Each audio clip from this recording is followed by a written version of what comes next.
Gaza के मुस्तकबिल को लेकर दो करीबी ममालिक बटे हुए हैं। इजराइल और अमेरिका के बीच का तजाद अब सबके सामने आ रहा है। अमेरिका ने दावा किया है कि सिर्फ फलस्तीन रियासत का कयाम ही इलाके में चल रहे सभी परेशानियों का हल है। तो वहीं इजरायली वज़ीर-ए-आज़म बेंजामिन नेतन्याहू ने इस बात को पूरी तरह से खारिज कर दिया है। नेतन्याहू का ये बयान अमेरिकी पॉलिसी के खिलाफ अब तक की सबसे सख्त तरदीद के तौर पर देखा जा रहा है।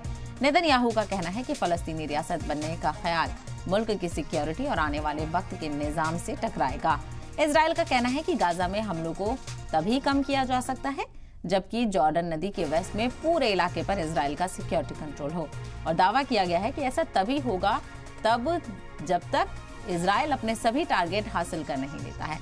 नेतन्याहू का ये तबसरा अमेरिकी वज़ीर ख़ारजा एंटनी ब्लिंकन के बयान के एक दिन बाद आया है। ब्लिंकन ने दावोस में कहा है कि इजराइल की हिफाजत के लिए दो रियासत का हल ही सबसे बेहतर तरीका है, जिसके लिए अरब ममालिक भी मुत्तहिद हों। पिछले महीने ब्लिंकन वेस्ट एशिया की अपने चौथे दौरे पर थे, जहां उन्होंने कई अरब ममालिक के लीडरान से इस मामले पर बातचीत की और इसके बाद उन्होंने इजराइल के साथ एक रॉ डील की।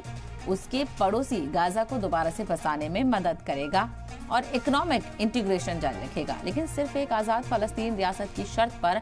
अमेरिकी अफसरान ने कहा कि वो इजराइल को इस बात की इजाजत नहीं देंगे कि इजराइल अपने हामियों के साथ इस मामले को दबाने से रोक सके।